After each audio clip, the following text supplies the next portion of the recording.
Hey, how's it going, everybody? I decided to make another video.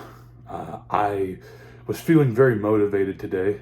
I had actually taken notes the day after that first video I dropped, trying to figure out just what the next topic would be. And I decided on self acceptance. I thought it could be potentially useful for other people.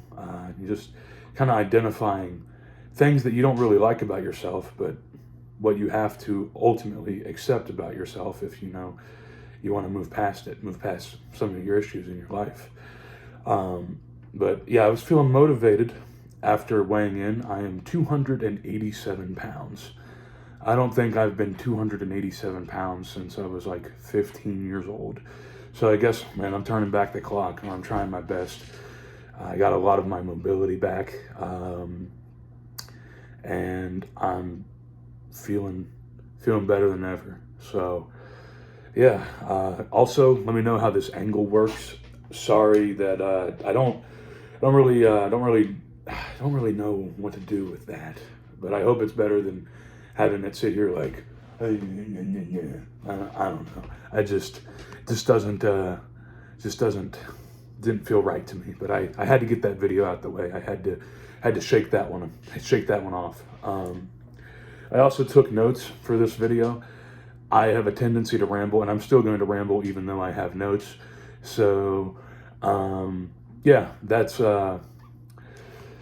figured that this is another improvement. So we'll count this as a win. Let's stack those wins. Can we get W's? No. So I wrote down 5 things that I'm learning to accept about myself, and I'm going to have a takeaway for each of them. Hopefully, this video is helpful to some of you out there, and I appreciate all the support that I got on the last video. So, number one, something that I've kind of always knew from a young age, and I don't know if I've exactly accepted it, but I was aware of it. I'm a very sensitive person. I don't know if I fall under an HSP, like medically, or anything like that, a highly sensitive person. But since I was like young, like school age, I've always taken things hard, even if it's not anything that's all that serious. If I feel as though I've fallen short, or worse, if I have like objectively failed at something, it crushes me, man. Um, it just I used to be that kid that if I got like not a 100 on a test that I thought I was gonna ace, dude, it was over, and that was me setting my expectations too high. For sure, it was a big part of it. But even if like later on it got better, and then I still got pissed off if I got like a C on an assignment or something. Also, sorry, I bumped into my desk. I'm shaking my phone out of position. I'm gonna try to avoid doing that. But I definitely cared too much about a lot of things that in like less than like a week's time, and maybe like a few days, I wouldn't have even really cared about. I am also a bit of a people pleaser. I got a lot of those tendencies. Not to get all like psychologist on here about my problems, but a good deal of that was probably because of my parents splitting up, um, trying to hold things together. And it took me a long time to accept that I'm not responsible for their decisions or really anyone else's decisions other than mine. Um, I didn't like to like rock the boat. So if I had an opinion about something, even if it wasn't all that serious, I would usually agree or just kind of no sell it. Just kind of be like, oh, I mean, it's cool or whatever, which is like the most passive aggressive like phrase in like existence. My dad uses that phrase too, and it's kind of become a running joke in my friend group. Um, I have a tendency when I get angry to shut down, and that's definitely something other people pick up on, and it's something that I'm becoming more aware of too. When I get like loud and boisterous and like I'm talking that shit, it's usually a joke. Pretty much always has been. I did have moments where that was like me legitimately angry, growing up in like in a house full of other young guys, and that's for another day, I guess. Talking about that situation in and of itself. That was like from ages 12 all the way up to 18. But most of the time I just shut down. I used to just bury it, bottle it up, but then eventually things would crack, man. They always do. It doesn't matter how resilient you are. People will crack. Another thing is that I do get like overwhelmed by like large crowds. I don't exactly like club scenes. I never really cared for going to concerts either. I have other reasons for that I'll talk about in another point. But I need moments to definitely just walk out of places, just to air everything out, just to forget about it for a sec and regain my ground, hold frame, you know, and that I'm working on. I do plan to try and go out to some like social events, especially more often once I get like a car. But I do make a point to try new things around me, even if it's something as simple as like going to a new restaurant or something, or ordering a new item at a restaurant that I already like going to.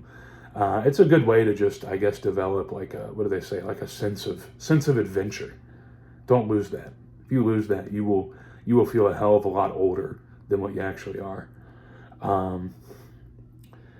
But you know, I'm definitely a person that would rather care too much than not care enough, and that's kind of screwed me over quite a lot.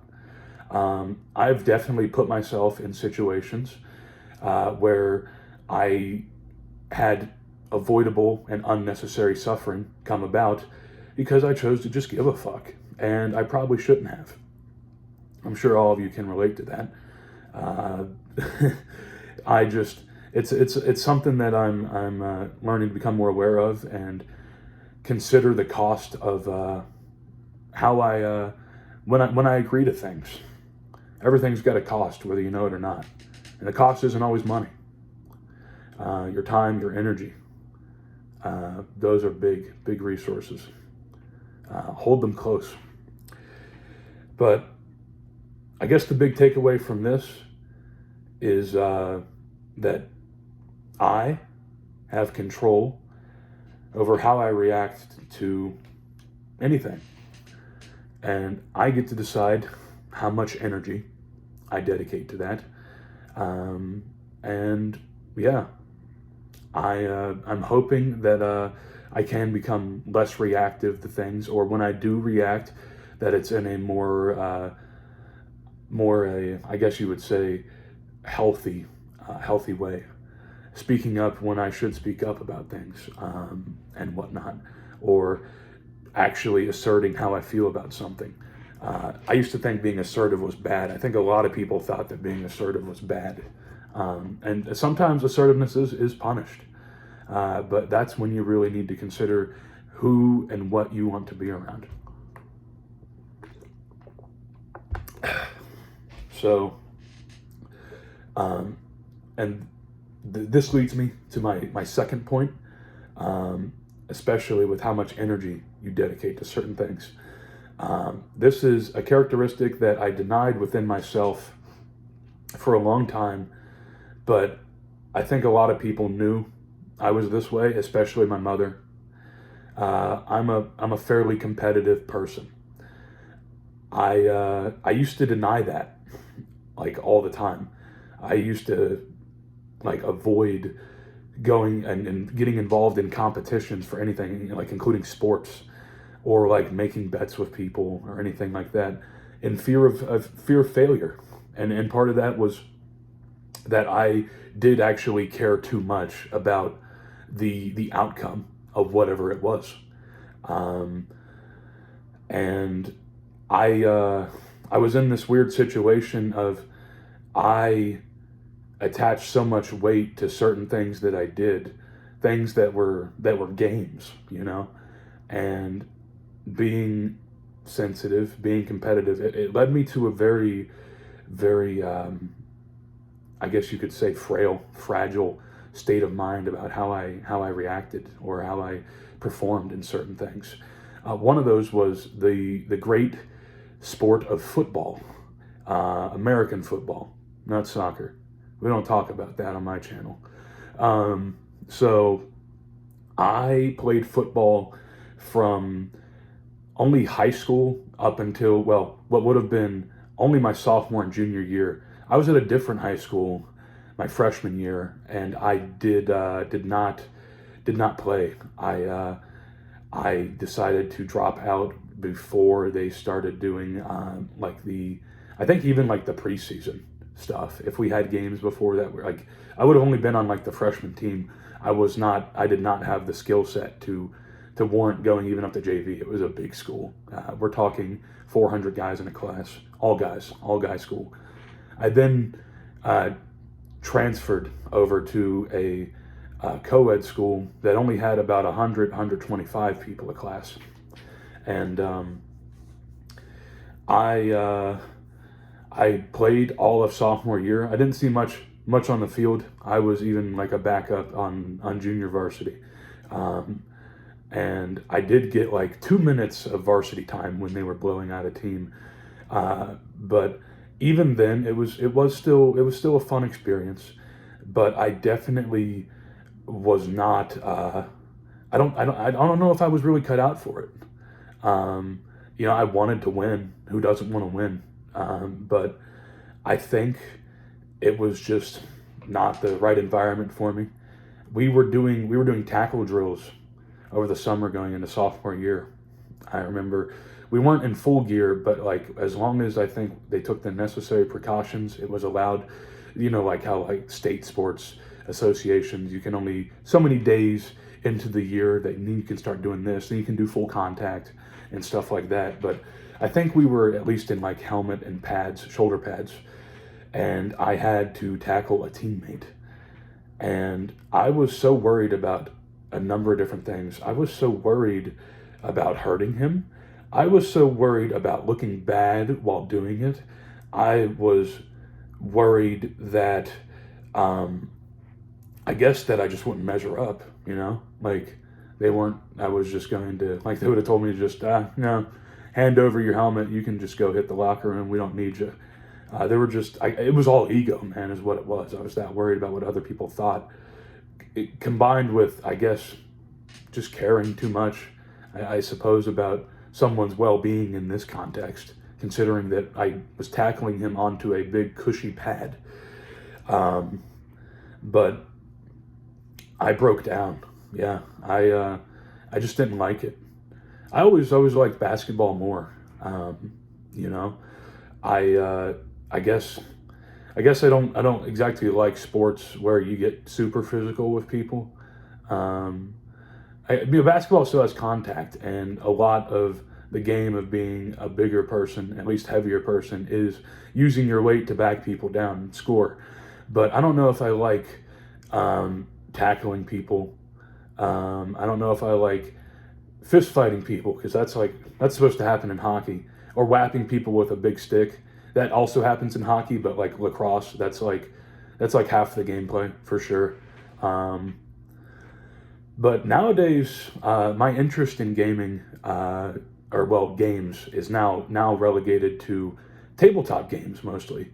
I didn't get much of an opportunity to play those when I was a teenager, but I did find interest in them, and I got to then eventually play, over the years, a few different systems. I mostly play 5th edition Dungeons and Dragons, very popular. But there are a few, because 5e 5th edition it's meant to be a cooperative game. I suppose there are ways to make it competitive, to give it that player v player, that PvP action, but I don't know if it really works the best for that. Games typically work for what they're designed to do, and once you go out of that scope, it doesn't hit the same. I guess you have the wrong system or the wrong medium.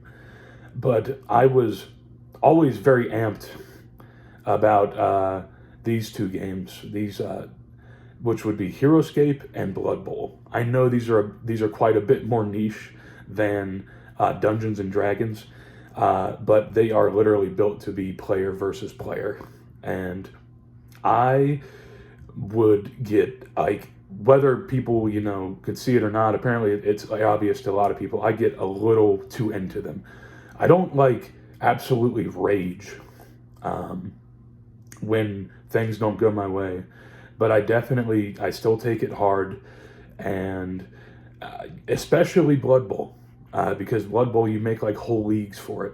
HeroScape, there's, tournaments, but, HeroScape, I usually just play casually. I did 2 seasons in a Blood Bowl league, and I love those guys, but I do feel like the game drags something out in me that I don't know if I really like it.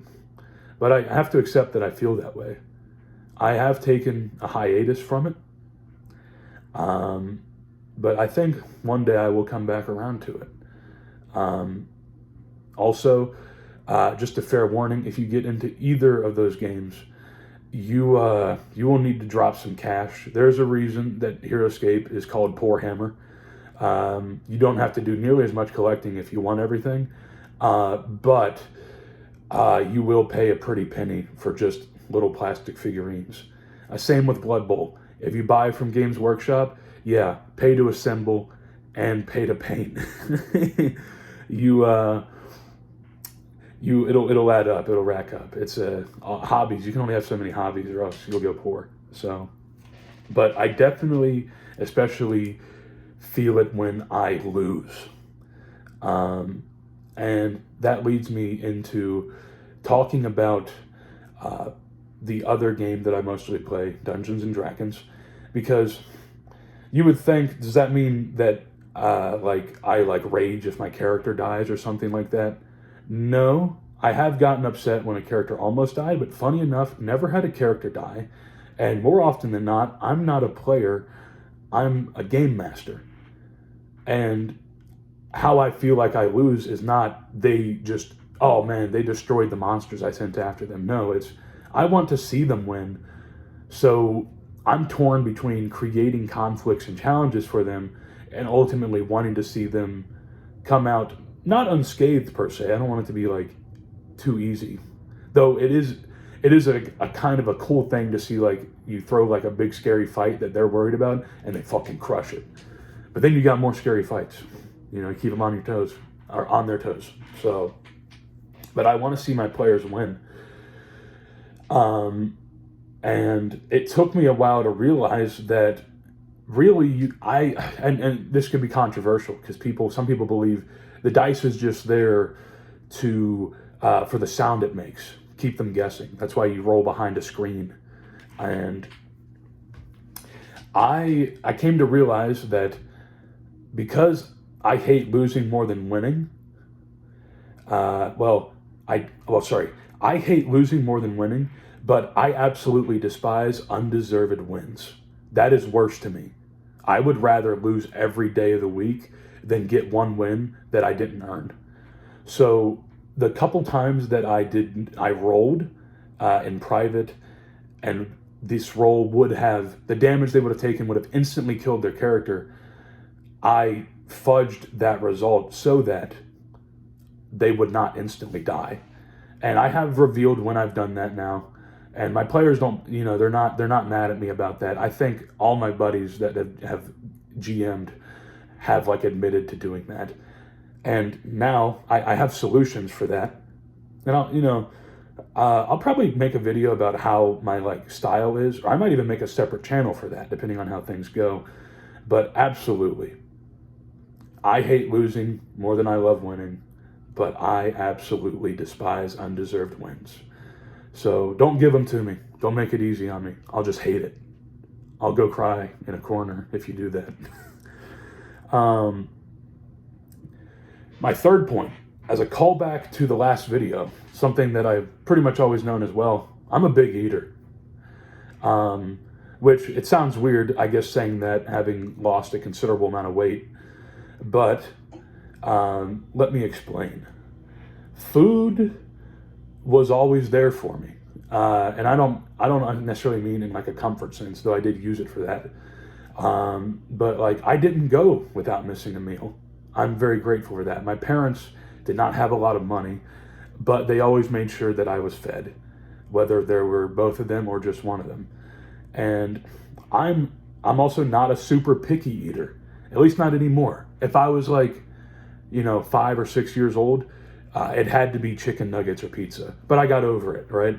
So I nowadays my grocery list is fairly simple. It's usually the same thing every time, and then a little bit of variance depending what's on sale. But as for food for comfort, that was true for me, and food for honestly any emotion. If I was feeling down, I did eat. If I had a rough day, I was going to eat. If we were going out, it was going to be a party or something, damn straight, man, I was eating. I was eating real fucking good. So, and I still do struggle with that. I did falter recently. I ordered a pizza and like a box of wings and bread bites and all that for like Valentine's Day, and not for 2 people, not for 4 people.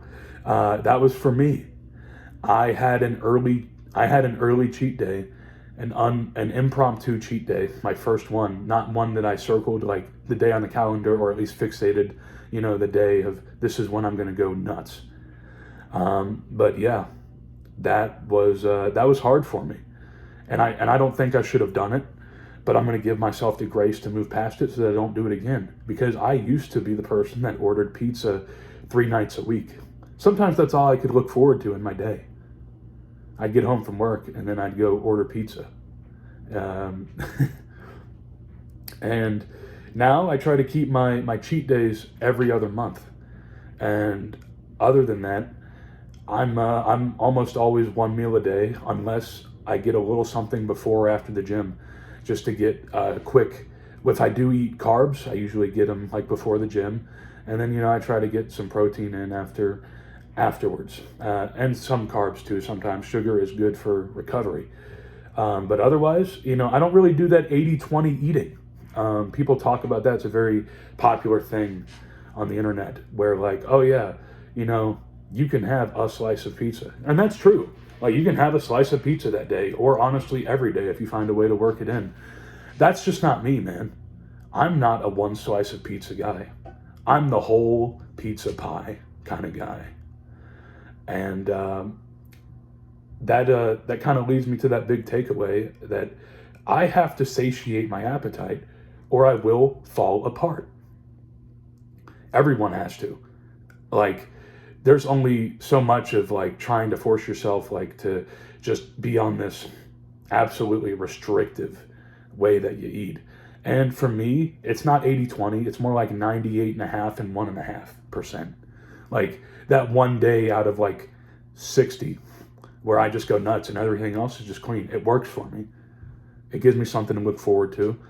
And it's had a lot of results. And I will continue to eat that way. Until I probably make like, I don't know, maybe I'll become a crazy gym rat. I hope I don't, because I don't want to give it that much control over my life. But like, otherwise, that's what works for me. And a little advice. I don't want to give too much advice in this video, because it was meant to, I guess, be centered on things about me. But I do have a few points. And one of those is that please, unless it's like absolutely drastic, my 600-pound life type shit, I wouldn't do like a very low calorie diet. If you were my size, if you were over 400 pounds, you can get away with eating 2,000, 2,500, or even 3,000 calories and still be in a pretty comfortable deficit.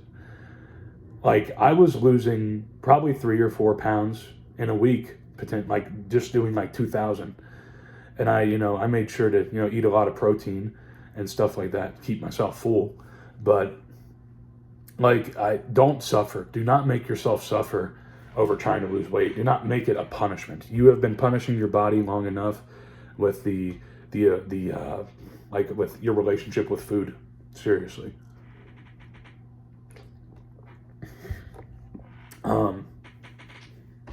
So that was my physical appetite, and that leads me to my fourth point of the sexual appetite. I am, I guess, what you would consider a hopeful romantic, keeping it optimistic, taking that white pill, right? And not to get too much into it, but I'm kind of a freak, and I think we all got that freak in us, or at least most people do. I suppose there are some people that like the asexual or aromantic people. I don't know much about that.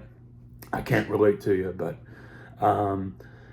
this is coming from somebody that never had a girlfriend, never had sex. I've been on a few dates. I can count them on one hand.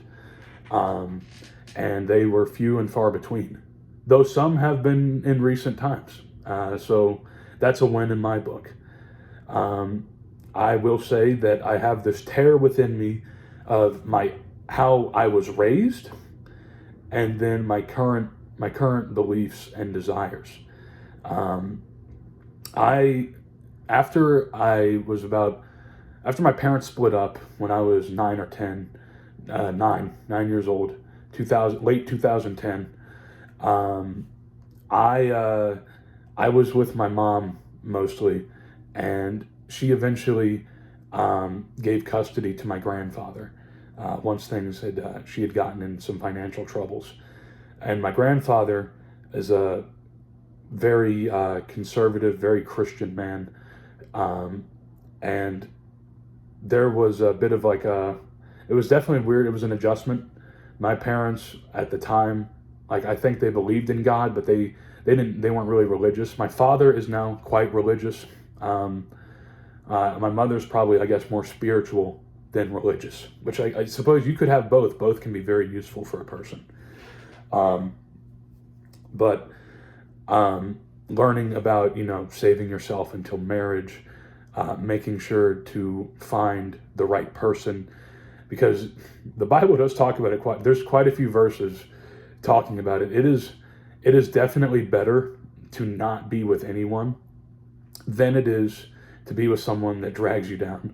You will appreciate peace and quiet if you have been in a relationship with a quarrelsome partner. I'm sure a lot of you can relate to that, and that's something I'm looking to avoid. I don't know if I necessarily want to take that whole route of saving myself until marriage or something like that.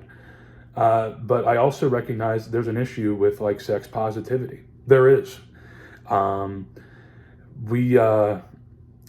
don't think it's best to just have casual hookups, and I don't think that's serving people well. You kind of if you rail somebody the first night that you met them, where do you go from there? I don't know. This is the bar is through the roof. So going forward, things aren't going to feel the same. There's no real sense of wonder, man. You already figured it the fuck out. You know what I'm saying? And if people want to do that, hey, go get your freak on, man. But I guess I don't want to do that. I want to take things slow. I'm going to keep trying to work on myself. And I will try to be more social. It is important to develop social skills, even if you're not looking for a relationship at that moment in time. It could be useful for a future relationship. So I might, I'm going to try to get myself into a club with no expectation of trying to get down and dirty. But another thing that I've also done recently is that I've quit porn. I don't use it anymore. I've had some times in my life where I've said I've done it and then I've relapsed, and I've had a recent relapse not too long ago. But now I'm off of it. It's not holding on. It doesn't have me by the balls anymore, and I will not allow it to to just hijack my time, my energy, and never ever pay for it. Don't do it. Mm-mm. But I guess the big takeaway from this point is that I do value connection, and I want deep, meaningful relationships, especially with a woman who shares a vision with me, who sees the world kind of how I see it. Which leads me to my fifth and final point. Sorry, switching over to notes. Dramatic, very dramatic. Point number 5 is that I do not like the world that I live in. And that's totally okay. I think this is part of where people deviate with the pills, right? The red pill, the black pill, and the white pill. They all recognize that the world we live in is not a great place to be in. We do not live in a fair world. We do not live in a world that really values fairness, that values justice, that values human life to some degree, and varying degrees by different countries. And I'm fortunate to live in America. This country, no shortage of problems. And I did want to talk about some of those problems, though. From a young age, school felt like a hydraulic press on my spirit, sapping me of creativity, doing all of these assignments because that's what's mandated by the school, which is mandated by the government. All these things, it didn't feel right. Having to sit in a box 7-8 hours a day, having to be around people that were also uninterested in learning about a lot of different things that don't really serve us in the real world. Not usually. And I ultimately decided that once I graduated, I was going to avoid going to college. I did kind of do a rug pull on my mother, and I am sorry about that, Mom. I was going to go to school for journalism, and about a month into the summer, I withdrew my application. And honestly, it probably was the right move, especially for wanting to go to school for that. I would have still, even with grants and everything, I would have probably been at least $50,000 in the hole once it was all said and done. And if I was living my life, if I lived my life at least half as badly as I did the past few years while I was going to college, I think I would have ended with debt and no degree. I don't know I wouldn't even had the thing that looked good on a resume. I probably would have dropped out. I think I am in a healthy enough state of mind to possibly do schoolwork while working a full-time job. But I don't know if I'll ever go back to college, or if I do go into education, get educated, it's probably going to be trying to learn a trade. So I guess we'll see where that goes. There are a few things that I have wanted to try. I want to go to school for improv, but it's one of those things where, do I really need to go to school for certain things, or do I just need to teach myself? And that's one thing I'm trying to figure out, because that's part of another thing I don't like about the world. Everyone's trying to sell you shit, man. Everyone's trying to make a quick buck. And that just kind of always bothered me. That's part of why I don't necessarily even like being in customer service. I feel like, to some degree, I'm upselling people on stuff that's actually making their life worse. Whether it's something like just things they don't need. I don't like having to sell people their vices. I don't like having to sell people sugary snacks that are rotting their teeth out and causing them a bunch of metabolic issues. I don't like selling people cancer sticks. I don't like selling people liquid courage that's going to destroy their liver. So I guess that kind of leads me into when it comes to trying to sell someone something. That includes, I guess, to some degree, selling myself. And you have to kind of have some mobility in this world. But I don't really want to be a part of the rat race. I hate the whole idea of it. It always feels like I'm trying to get one over on people, or people are trying to get one over on each other. The way that I would summarize the rat race for those that are not familiar is that you have these people, they go to a job that you don't like to buy the things that you can't afford in order to impress the people that you don't like. That is a recipe for killing yourself. That is a big reason why successful people jump off of buildings or blow their fucking brains out. And I think that I think that's pretty understandable. I don't like that's like the root of like every corporate ladder, or going like political offices, or pretty much, right? You're always trying to get one over, and that is a very stressful way to live life. I don't want that. If that means I can never make millions of dollars, that is fine by me. And avoiding unnecessary stress is a very important skill to develop. That is why I am off of social media usually. I do keep a few messaging apps just to stay in touch with people. But again, there's always a cost. Only so much time and so much energy and money. I cannot try to help the issues going on in Cambodia, right? I can't help the issues that are going on in the Middle East right now. I can't, like, that's just, like, I suppose there are things I could do if I wanted to get involved in that, but that's not going to do me any favors. And that is the smallest drop in the biggest bucket, trying to get involved in that, right? So, like, avoiding paying mind to all of the horrible things that are going on in this world, yeah, that's a pretty important thing. That's a pretty important thing to do. It's one thing if it's in your own backyard, or if it's about the entire, like, country.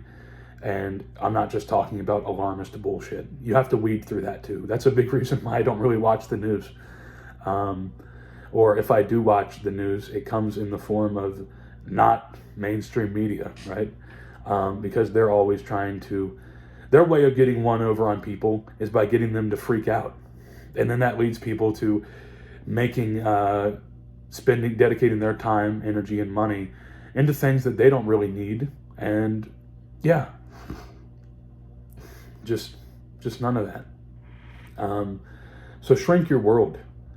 And that doesn't just mean like limit the amount of time you spend on social media or in front of a screen. But honestly, a big thing that helps is actually taking, whether it's donation or like selling them, your possessions, man. How many things have you bought in the past year? How many of those things do you use on a regular basis? You know, that is something that I had to really take inventory of.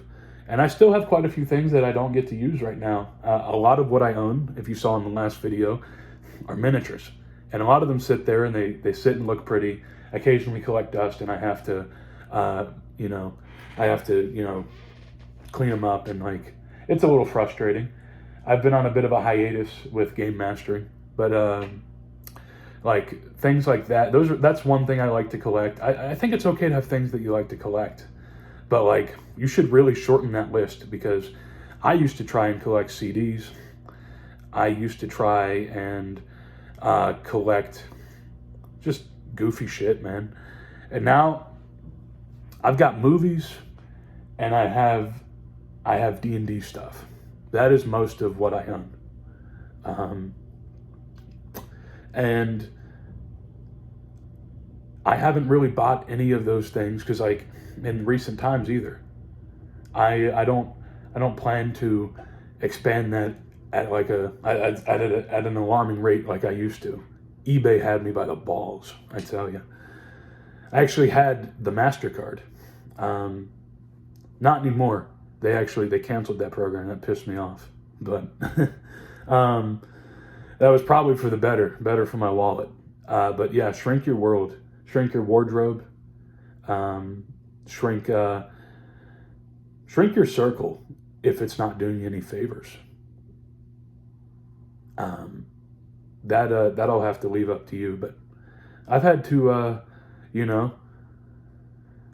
had to cut some people out of my life, and it's unfortunate, but you just got to let it be. To them, they're dead to you now.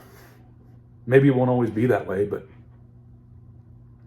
it is better that way. So I guess this leads me to my big takeaway. If you feel like the American dream is dead, or at least the American dream that they're trying to sell you, that doesn't mean that my dream or your dream has to die too. And maybe that is what the American dream is. It's individual success.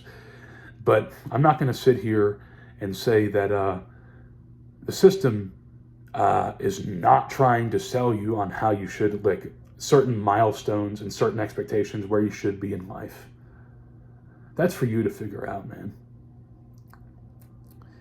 So don't be so hard on yourself.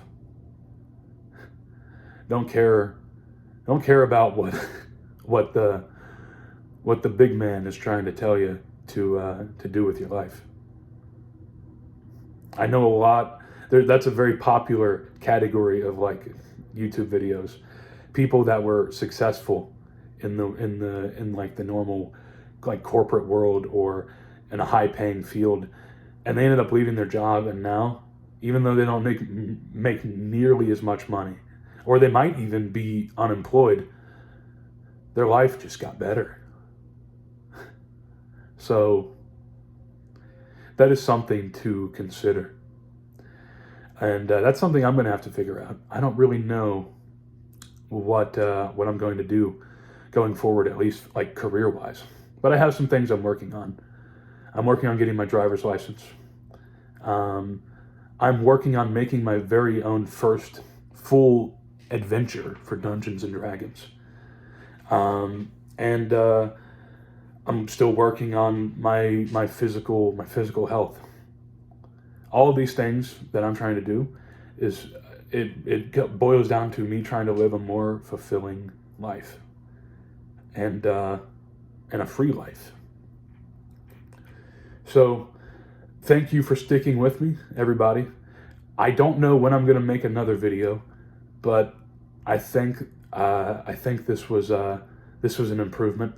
We're coming up on 45 minutes. That I didn't know I was going to be able to drag it out like that. But I think I'm going to work on this adventure for a little while, and I'll probably have another video within like a couple weeks probably. If you have any suggestions for how I can improve, or suggestions for more future video topics, let me know. I do want to keep this channel positive. I had initially thought about making a bit of a sarcastic, kind of mean-spirited video about how to become a fat ass. And I don't want that channel to become that. I was thinking in my head about how I could list out, this is what you should do if you want to become 500 pounds. And I didn't want to do that. Even if it was meant to be funny or meant to actually be, well, don't do those things. Because as small as an audience I have, I want to be responsible with the platform. I want to remain myself. I want to be open, and I want to try and be an open book, and I want to try to lose the filter. But I also don't want to. I don't want my reputation to be like cynical, or disingenuous or anything like that. So that's pretty much it. It was good to make this. Y'all take it easy and keep it real, man.